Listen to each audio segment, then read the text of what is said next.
Mission institute में आप सभी का स्वागत है। आइए आज हम देखते हैं हिमालय पर्वत श्रृंखला। और हिमालय पर्वत श्रृंखला को देखने के क्रम में हम यह जानने का प्रयास करेंगे कि हमारा हिमालय कहाँ कहाँ तक विस्तारित है। ये अपना भारत है और इस तरीके से अपने भारत में ये हमारी श्रृंखला है।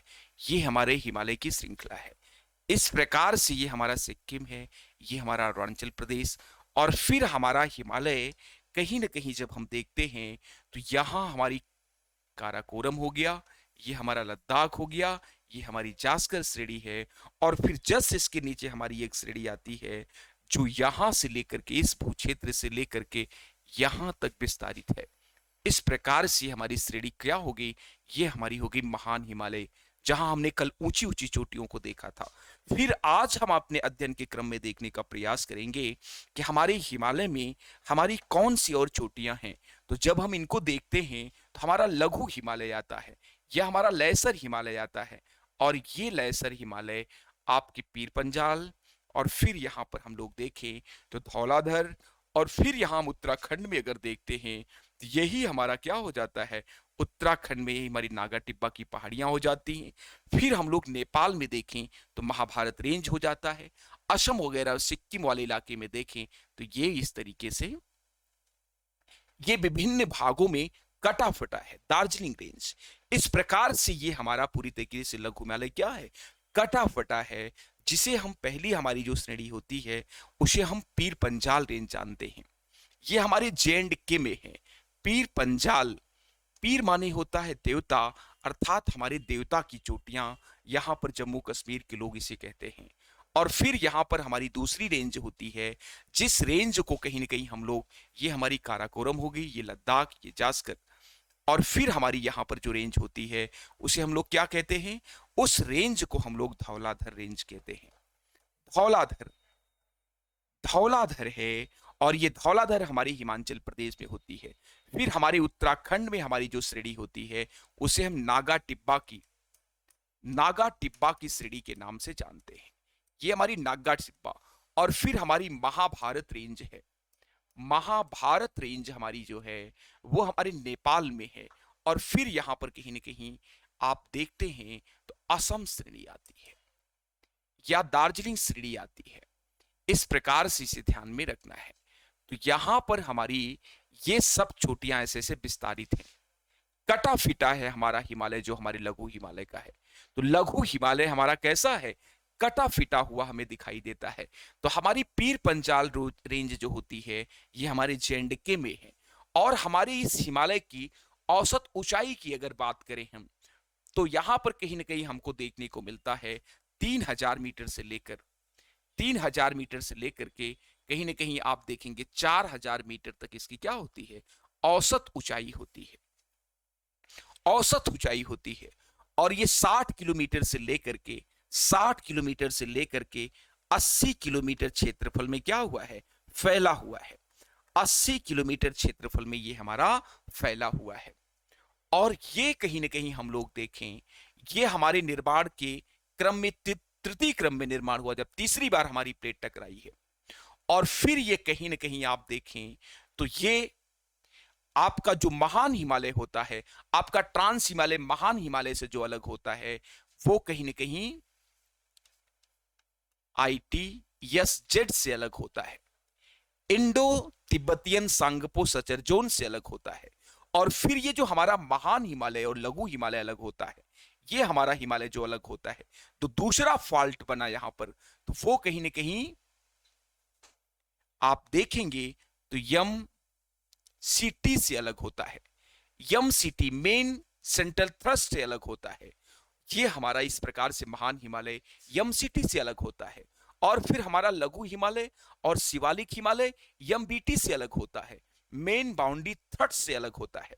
यहां पर हमारा शिवालिक हिमालय होगा। सबसे लास्ट का हिमालय यही हमारा बना है। और इस प्रकार से आप देखें ये हिमालय हमारा है। और यहां पर आप देखेंगे इस प्रकार से कटा पिटा है हमारा हिमालय। तो ये हमारा जो हिमालय है, इस हिमालय को हम लघु हिमालय कहते हैं। लघु हिमालय है हमारा, लघु हिमालय है। और फिर ये वाला हिमालय जो है हमारा, उस हिमालय को हम शिवालिक हिमालय कहते हैं। शिवालिक हिमालय, ये हिमालय सबसे अंत में हिमालय निर्माण की प्रक्रिया में बना। शिवालिक हिमालय, हिमालय निर्माण की प्रक्रिया में हमारा शिवालिक हिमालय सबसे लास्ट में बना हुआ है। इस कारण से ये हमारा शिवालिक हिमालय कहीं ना कहीं कैसा हिमालय है, ये हमारा शिवालिक हिमालय कहीं ना कहीं सबसे लास्ट में बना है। इस कारण से यहाँ की चट्टानें बहुत कोमल हैं। यहाँ की चट्टानें कोमल होने की वजह से यहां पर कहीं ना कहीं लैंड स्लाइडिंग की प्रॉब्लम, समस्या हमेशा बनी रहती है। यहां पर लैंड स्लाइडिंग की परिघटनाएं आपको देखने को मिलती हैं। यहां पर ज्यादा कंस्ट्रक्शन आप नहीं कर सकते हैं। यहां पर रोड सड़क अगर ज्यादा निर्माण किया जाएगा तो कहीं ना कहीं यहां की चट्टानें कोमल हैं। अपने निर्माण प्रक्रिया के क्रम में सबसे लास्ट में बनने की वजह से ये चट्टानें हमारी यहां पर कैसी हैं, मुलायम हैं। ये बातें बिल्कुल ध्यान में रखना है। तो यहां पर हमारा जो हिमालय है उसे हम शिवालिक हिमालय कहते हैं। और ये शिवालिक हिमालय और इसके बीच में जो हमारा पाया जाता है, फॉल्ट पाया जाता है, उसे हम लोग कहीं ना कहीं किस रूप में जानते हैं, एमपीटी के रूप में जानते हैं। इसे कहते हैं हम मेन बाउंड्री थ्रस्ट कहते हैं, या फिर इसे हम कहते हैं main boundary fault. M B F भी इसका नाम है, यम बी एफ इसे हम कहते हैं, या फिर इसे कहा जा सकता है मेन बाउंड्री फॉल्ट के नाम से इसे हम जानते हैं। कभी कभी आपसे एग्जाम में पूछा जा सकता है। तो और फिर हमारा जो शिवालिक हिमालय होता है, तो इस तरीके से हमारे लघु हिमालय से क्या होता है, अलग होता है। और फिर हमारा शिवालिक हिमालय हमारे मैदानों से यच यच इससे ये वाला यच यफ यफ से अलग होता है। हिमालयन फ्रंटल फॉल्ट से अलग होता है, यच यफ यफ से अलग होता है। इस विषय को बिल्कुल ध्यान में रखना है। ITC, Indo Tibetan suture zone, Indo Tibetan Tsangpo suture zone, और फिर हमारी यहां पर होती है एमबीटी, एमबीटी के एमसीटी मेन सेंट्रल थ्रस्ट, और फिर हमारी यहां पर होती है एमबीटी मेन बाउंड्री थ्रस्ट, या फिर इसका दो नाम है, जैसे आपके दो नाम होते हैं। दूसरा नाम इसका है एमबीएफ मेन बाउंड्री फॉल्ट। और फिर यहां पर हमारे शिवालिक हिमालय हमारे मैदानों से कैसे अलग होता है, तो एचएफएफ के नाम से इसे हम जानते हैं, हिमालयन फ्रंटल फॉल्ट के नाम से इसे हम जानते हैं। तो इस प्रकार से हमारा हिमालय ये अलग अलग भागों में है, इसकी अपनी अलग अलग विशेषताएं हैं, इनके बनने का कालखंड भी अलग है। इनके बनने का कालखंड भी क्या है, अलग अलग है। जैसे जैसे हमारी प्लेटें टकराती गई वैसे वैसे हमारे हिमालय का निर्माण होता चला गया। फिर हमारा ट्रांस हिमालय बना। फिर हमारा जब प्लेट हमारी बहुत तेज गति से टकराई तो हमारा ग्रेट हिमालय बना, जिसे हम महान हिमालय या बृहद हिमालय के रूप में जानते हैं। और दूसरे क्रम में हमारा हिमालय बना है जिसे हम लघु हिमालय कहते हैं। फिर हमारी प्लेट टकराई है, जिसकी वजह से कहीं ना कहीं पीर पंजाल चोटी, धौलाधर श्रेणी, इन सारी श्रेणियों का विकास हुआ। तो हम लोग यहां पर देखते हैं जो हमारा ये लघु हिमालय है, यहां पर कहीं ना कहीं आप देखेंगे इसकी ऊंचाई कम है। इस कारण से कहीं कहीं यहां पर क्या, हमारे महान हिमालय में वनस्पतियों का विकास नहीं होगा, क्योंकि वहां की औसत ऊंचाई बहुत ज्यादा है। वहां हिम आच्छादित रहता है, हिम ही चारों तरफ जमा रहता है। लेकिन वहीं पर जब हम देखते हैं तो हमें दिखाई पड़ता है कि हमारे लघु हिमालय में ऐसा नहीं है। हमारे लघु हिमालय में ऐसा नहीं है। हमारे लघु हिमालय की ऊंचाई कम है। इस कारण से शीत ऋतु जब यहां पर क्रॉस कर जाती है, पार कर जाती है, उसके बाद यहां पर कहीं ना कहीं हरी भरी घासें उगाती हैं इस घाटी में। घाटी किसे कहते हैं ये देखते हैं। तो यहां पर कहीं ना कहीं आप देखिए ये एक पर्वत है, ये एक पर्वत है। इस पर्वत के बीच का जो स्थान होता है, दो पर्वतों के बीच का, उसे हम क्या कहते हैं, घाटी कहते हैं। यही हमारी घाटी है। और इसके बीच में बहुत सारे लोग अपना घर बना करके रहते हैं। ये घाटियां 100 किलोमीटर 200 किलोमीटर लंबी होती हैं। और यहां पर कहीं ना कहीं लोग अपने घर बनाकर क्या करते हैं, रहते हैं। इस विषय को ध्यान में रखना है। एक पर्वत से दूसरे पर्वत के बीच का जो स्थान होता है उसे हम क्या कहते हैं, घाटी कहते हैं। जैसे कश्मीर घाटी, और फिर आपकी यहां पर कहीं कुल्लू मनाली घाटी, और फिर यहां पर कहीं ना कहीं आपके नेपाल में नेपाल घाटी, और फिर वहां पर आपकी असम घाटी, दार्जिलिंग घाटी। इस प्रकार की बहुत सारी घाटियों का यहां पर क्या हुआ है, विकास हुआ है। और इन्हीं घाटियों में सब लोग रहते हैं, इन्हीं घाटियों में पूरा मानवीय समाज बसा होता है। जब आप कश्मीर घाटी में जाते हैं, कश्मीर वैली में जाते हैं, तो वहां पर आपको कश्मीर का शिकारा का आनंद ले सकते हैं। और वहां से आप हिमाच्छादित बड़ी बड़ी चोटियां जो आपके ग्रेट हिमालय में हैं, उन सबको देख सकते हैं। बद्रीनाथ, केदारनाथ, कामेत, इन सभी बड़ी बड़ी चोटियों को, धौलाधर रेंज, इन सभी चोटियों को आप कश्मीर घाटी में बैठ करके दीदार कर सकते हैं, उन्हें देख सकते हैं और उनसे प्रेरणा ले सकते हैं कि हमें कितनी ऊंचाइयों तक जाना है। तो यहां पर कहीं ना कहीं आप देखें, बंदर पुच्छ है, नंगा पर्वत है, ये सारी पर्वत श्रृंखलाएं आपको आपकी लघु हिमालय में बैठकर, उन घाटियों में बैठकर नयनाभिराम दृश्य को देख सकते हैं। और वहां पर कहीं ना कहीं बर्फबारी नहीं होती है घाटियों में, इनकी ऊंचाई कम है हिमरेखा से। इस कारण से कहीं ना कहीं आप देखेंगे यहां पर सोनमर्ग जैसी घासें, मर्ग जैसी घासें पाई जाती हैं। गुलमर्ग, सोनमर्ग आपके जम्मू कश्मीर में। और फिर जब आप उत्तराखंड में आते हैं तो यहां पर पयाल, इन्हीं घासों को हम पयाल और बुग्याल, इस तरीके के घासें आपके हिमाचल प्रदेश उत्तराखंड में पाई जाती हैं। तो ये घाटियों का विस्तार आपके हिमाचल और उत्तराखंड तक है। और फिर आपके जाएंगे नेपाल घाटी में भी दुनिया के विदेशी घूमने आते हैं, क्योंकि हमारी नेपाल घाटी भी बहुत खूबसूरत है। और फिर कहीं ना कहीं यहां पर देखें, असम और दार्जिलिंग की घाटी है, यहां पर भी कहीं ना कहीं पर्यटक जाते हैं। और इन घाटियों में चाय की उत्पादन, काफी का उत्पादन, कहवा का उत्पादन होता है। और फिर यहां पर हम लोग देखें तो कहीं ना कहीं हमारी इस लघु हिमालय और इसके बीच में हमारी जो मिट्टी पाई जाती है, उस मिट्टी को हम करेवा मिट्टी कहते हैं। और ये करेवा मिट्टी हमारे किसके उत्पादन के लिए, कहीं ना कहीं आप देखें तो यहां पर केसर का जो उत्पादन होता है वो हमारी करेवा मिट्टी में होता है। तो ये बातें ध्यान में रखना है। ये हमारी कौन सी घाटी है, ये हमारी कश्मीर घाटी है। तो यहां पर आप देखेंगे तो आपको यहां पर दिखेगा इस लघु हिमालय और आपके महान हिमालय की जो ऊंची ऊंची चोटियां हैं, उनके बीच में कश्मीर घाटी है। कश्मीर घाटी जहां पर कभी महाराजा हरि सिंह का शासन था, अपने पौरुष और प्रताप के बल पर वहां पर कहीं ना कहीं उन्होंने शासन किया।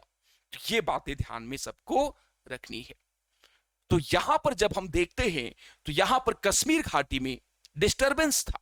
स्वतंत्रता के बाद से लोकतांत्रिक सरकारें संभाल नहीं पाई समाज को, इस कारण से यहां पर कहीं ना कहीं डिस्टरबेंस था। जबकि महाराजा हरि सिंह के समय यहां पर चींटी भी इधर से उधर नहीं कर सकती थी, क्योंकि पौरुष और प्रताप, शक्ति कहीं ना कहीं अपने आप में हावी रहते हैं, तो अराजक तत्व अपने आप ही शांत रहते हैं। तो यहां पर आज कहीं ना कहीं देखें तो यहां पर कहीं ना कहीं व्यवस्था दिखाई देती है। केंद्र शासित राज्य है, लेकिन इस केंद्र शासित राज्य को जल्द ही राज्य का दर्जा दिया जाए, ये बहुत आवश्यक है। क्योंकि यहां एक बड़ी आवाम रहती है और उनके अधिकारों का संरक्षण करना सरकारों की जिम्मेदारी है। यही आपकी कश्मीर घाटी है। और इधर शिवालिक हिमालय, और इस हिमालय के बीच में देखेंगे तो आपका जो हिमालय होता है, उस हिमालय को हम लोग देखें तो वो हिमालय हमारा जम्मू घाटी है। शिवालिक हिमालय और हमारी लघु हिमालय के बीच में हमारी शिवालिक हिमालय पाया जाता है, हमारा जम्मू पाया जाता है। और अगर जम्मू आपको जाना है, कश्मीर घाटी जाना है, कश्मीर घाटी में शिकारे से आनंद लेना है, तो आप कहीं ना कहीं अगर जाना चाहते हैं जम्मू से, तो आपको बनिहाल दर्रे को पार करके जाना होगा, जवाहर सुरंग को पार करके जाना होगा। और जब आप जवाहर सुरंग पार करेंगे तो आप कश्मीर घाटी के उस मनोरम दृश्य से परिचित होंगे, जिसे देखने के लिए दुनिया लालायित रहती है, जिसकी तुलना कहीं ना कहीं स्विट्जरलैंड से की जाती है। इतना मनोरम दृश्य है, क्योंकि घासें यहां पर बिल्कुल वेलवेट की तरह जैसे बिछाई गई हों। हमारी प्रकृति यहां ऐसा बिछाती है कि जैसे प्रकृति के कारीगरों ने इसे तराश करके बनाया हो, ऐसी मनोरम और खूबसूरत दृश्य। और यही कहीं ना कहीं आपके जब देखते हैं तो बहुत सारे पर्यटकों को आकर्षित करती है आपकी कुल्लू घाटी, मनाली घाटी। यहां पर भी दुनिया के बहुत सारे पर्यटक आते हैं और ये आपके महान हिमालय और लघु हिमालय के बीच में है। तो ये बातें बिल्कुल ध्यान में रखना है। फिर आप देखिए, नेपाल घाटी में कहीं ना कहीं बहुत सारी अव्यवस्थाएं फैल गई थी। यहां पर कहीं ना कहीं बच्चे यहां के नशाखोरी के शिकार हो रहे थे, विदेशी उन्हें आक्रमण बना रहे थे। लेकिन इस दिशा में नेपाल सरकार को सोचना चाहिए कि हमारे युवा किस दिशा में जाएं, हमारे युवा प्रकृति का कैसा सम्मान करें और अपने जीवन को कैसा अच्छा जिए, इस दिशा में लेना चाहिए। पर्यटन को पर्यटन को दूसरे दृष्टि से उपयोग करने से कहीं ना कहीं उसका नकारात्मक प्रभाव भी पड़ता है। और फिर हम लोग यहाँ पर देखते हैं तो हमारी दार्जिलिंग घाटी होती है, इसमें चाय वगैरह इस सबका उत्पादन होता है। फिर यहां पर हम लोग देखें तो हमारी जो शिवालिक हिमालय, शिवालिक जो हमारा सबसे नूतन हिमालय बना है, और फिर हमारे लघु हिमालय के बीच में जो हमारी घाटियां पाई जाती हैं उन्हें दून और द्वार कहते हैं। उन्हें क्या कहते हैं? दून और द्वार कहते हैं। इस विषय को ध्यान में रखना है। जैसे हरिद्वार, कोटद्वार, ऐसे शब्द आपको यहां पर देखने को मिलेंगे। देहरादून, है ना? तो इस प्रकार के शब्द दून और द्वार जैसी घाटियां आपको देखने को मिलती हैं इस पूरे इलाके में, इस पूरे एरिया में। तो यहां पर कहीं ना कहीं ये बातें ध्यान में रखना है। दुनिया के पर्यटक इन भागों में आते हैं तो हमारा पीर पंजाल रेंज, पीर माने होता है देवता, पीर हमारा उर्दू का शब्द है जिसका मतलब होता है देवता या फिर सूफी संत।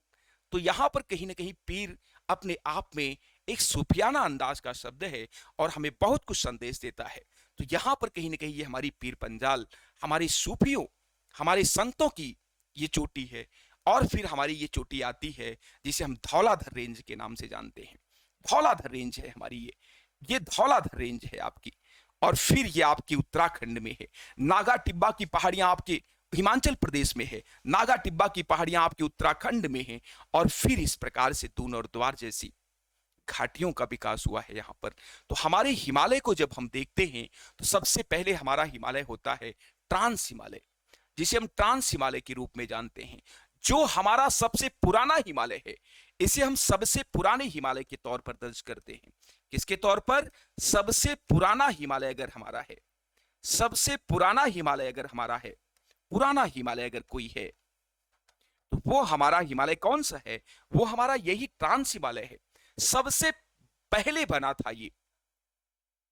और जब ये हमारा हिमालय बना था तब तेथीस महासागर की भूसन्नति बची हुई थी, इसमें मछलियां वगैरह घूम रही थी कुछ। लेकिन फिर एक बार झटका लगा बहुत तीव्र गति से, जिसकी वजह से हमारी महान चोटियां बनी। इन महान चोटियों में आपका नंगा पर्वत, बंदरपुर, धौलाधर, अन्नपूर्णा, ऐसी बड़ी बड़ी चोटियों का विकास हुआ। कंचनजंगा, एवरेस्ट, मकालू, मसालू, कंचन, नामचा बरवा, ऐसी बड़ी बड़ी चोटियों की जब नाम आए या बात आए तो आंख मूंद कर कहीं ना कहीं आपको कहां पर सेलेक्ट करना है? आपको यहां पर सेलेक्ट करना है महान हिमालय में। केटू को छोड़ दे, आपके काराकोरम पर केटू पाई जाती है। तो यहां पर कहीं ना कहीं ये बातें ध्यान में रखनी है। फिर हमारा जो तृतीय झटका लगा जब हमारी प्लेट में, तो हमारी ये पीर पंजाल श्रेणी का विकास हुआ। जैसे ऐसे कोई चीज लेटी हो ऐसा लगता है, तो हमारी पीर पंजाल श्रेणी का विकास हुआ। फिर हमारी धौलाधर श्रेणी बनी। और फिर जैसे रीढ़ की हड्डी ऐसे पूरा होती है, जैसे कोई कैमल बैठा हो, कोई ऊंट बैठा हो, और ऊंट का जो ऊपर का भाग होता है जिसे आप लोग कहते हैं, है ना, कुबड़ ऐसा कुछ कहते हैं। तो ये बातें ध्यान में रखना है, उस तरीके से कुछ दिखाई पड़ता है। और फिर यहां पर आप आएंगे तो आपको नागा टिब्बा की पहाड़ियां हैं। और फिर यहां पर आप आएंगे तो कहीं ना कहीं महाभारत की श्रेणियां, इस तरीके से हिमालय अपना कटा फिटा है।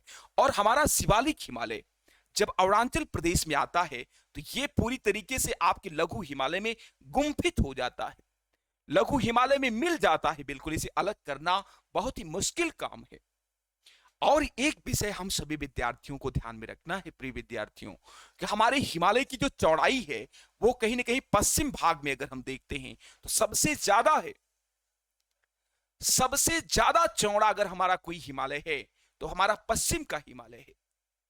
और फिर कहीं ना कहीं हम लोग देखते हैं कि हमारा ये हिमालय, हमारा पूर्व का हिमालय यहां पर कहीं ना कहीं जब देखते हैं तो ये काफी सकरा हो गया है, काफी पतला हो गया है। तो यहां पर कहीं ना कहीं हमारा जो हिमालय होता है इसे हम डाफला, मिरी, अबोर, मिसमी पहाड़ियां हैं। डाफला, अबोर,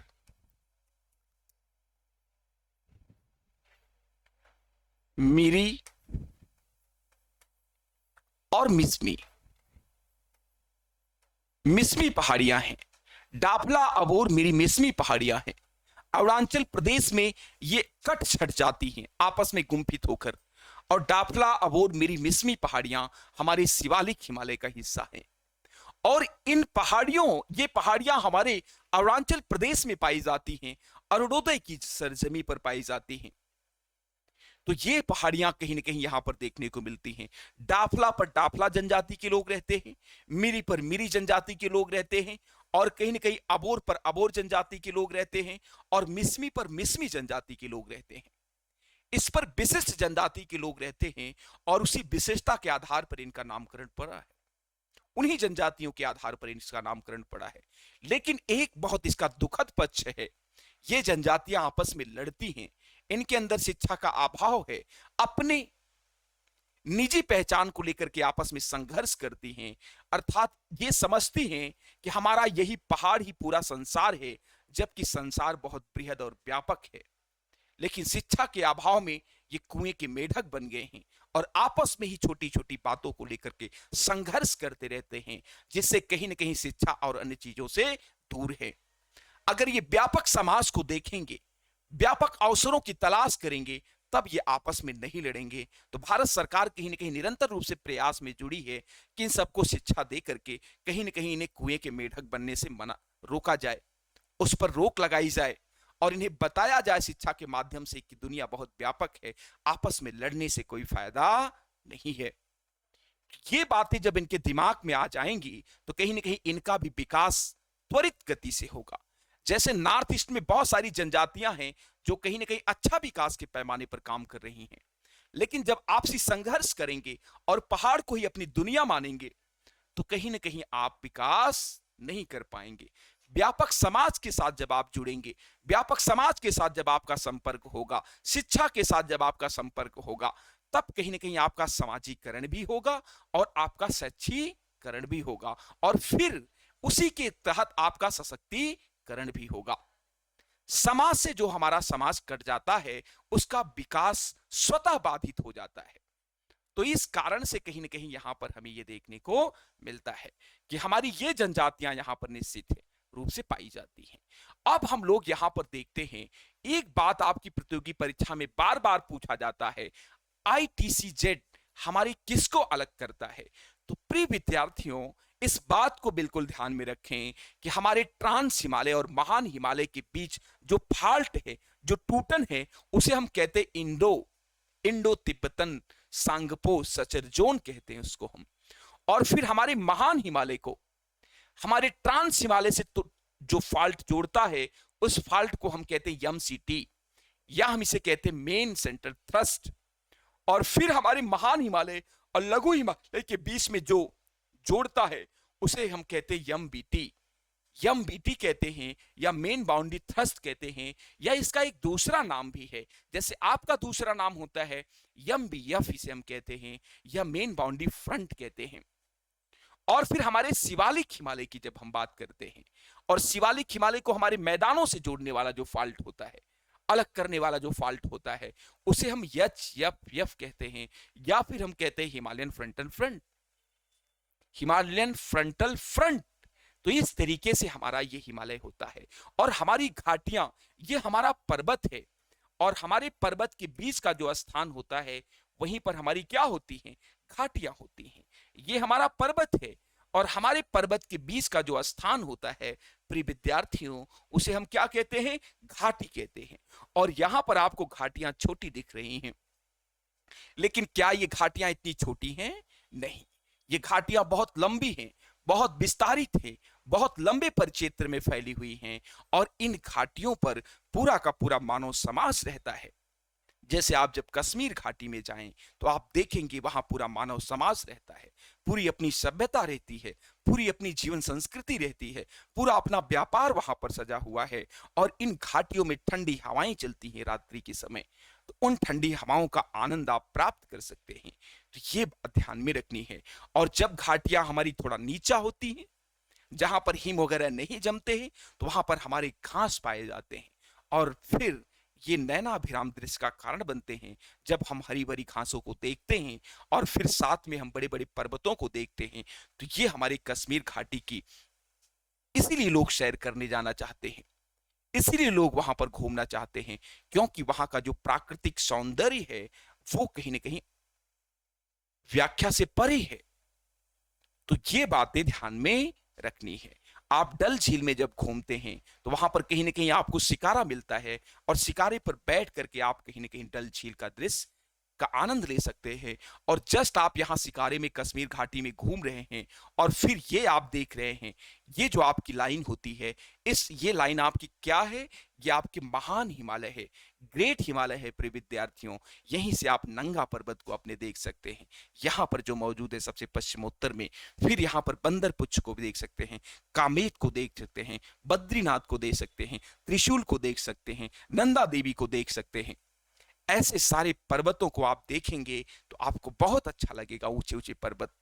और फिर जब आप आते हैं कुल्लू मनाली, इन सारी मसूरी, इन सारे स्थानों पर, तो ये बातें भी आपको यहाँ पर कहीं ना कहीं देखने को मिलती। मसूरी आपका शिवालिक हिमालय और लघु हिमालय के बीच में है।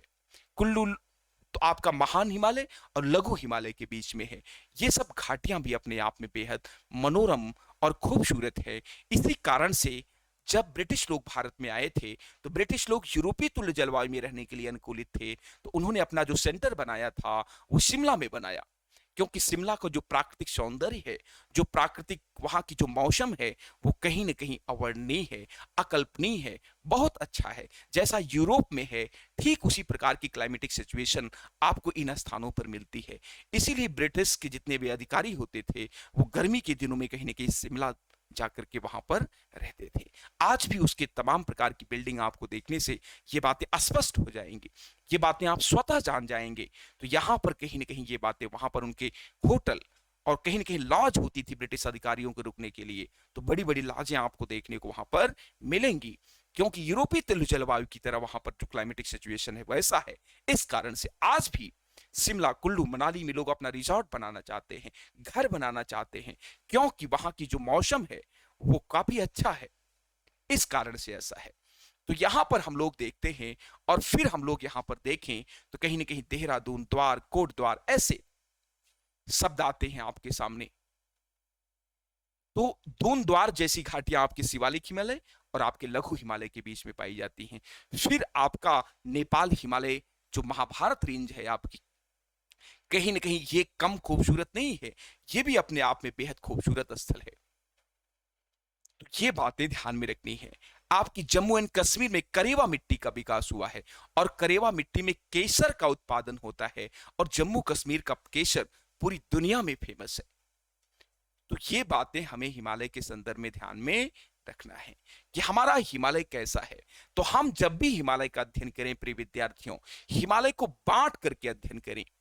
जब हम इसे 4 भागों में बांट लेंगे तब हिमालय का अध्ययन हमारे लिए कहीं ना कहीं क्या हो जाएगा? आसान हो जाएगा। अगर इसे हम बांट करके अध्ययन न करें, एक साथ अध्ययन करने का प्रयास करेंगे, तो यह अध्ययन हमारे लिए कहीं ना कहीं कैसा हो जाएगा? जटिल हो जाएगा। इस कारण से जब भी हिमालय का अध्ययन करें उसे 4 भागों में बांट लें। ट्रांस हिमालय, महान हिमालय, लघु हिमालय, फिर आपका शिवालिक हिमालय। ऐसे 4 भागों में बांटना है आपको। फिर 4 भागों में बांट करके ट्रांस हिमालय की अपनी विशेषता, फिर हमें महान हिमालय की उसकी अपनी मौलिक विशेषता, यह जानकारी होनी चाहिए। फिर हमें लघु हिमालय की उसकी मौलिक विशेषता, ये सबकी जानकारी होनी चाहिए। फिर हमारे शिवालिक हिमालय की मौलिक विशेषता, इन सबकी जानकारी होनी चाहिए। फिर शिवालिक हिमालय हमारा धीरे धीरे मैदानों में क्या हो जाता है? विलीन हो जाता है, मैदानों में समाप्त हो जाता है। और फिर शिवालिक हिमालय के बाद आपके तराई क्षेत्र होता है। यह तराई क्षेत्र आपके गोरखपुर से लेकर के इन सारे जिलों में विस्तारित है। बिजनौर, गोरखपुर, ऐसे आप चले आएंगे, इन सभी जिलों को हिमालय का तराई जिला कहते हैं। तो इस तरीके से ये हमारा तराई क्षेत्र होता है, और यह आपके गोरखपुर तक विस्तारित, और ऐसे शिवालिक हिमालय को पकड़े हुए सीधा यहां से लेकर के ऐसे ऐसे चला आता है तराई क्षेत्र। तो इस तरीके से ये कहीं ना कहीं हिमालय का अगर हम अध्ययन करते हैं तो ये बातें ध्यान में रखना बेहद जरूरी हो जाता है। इसी के साथ जय हिंद, जय भारत।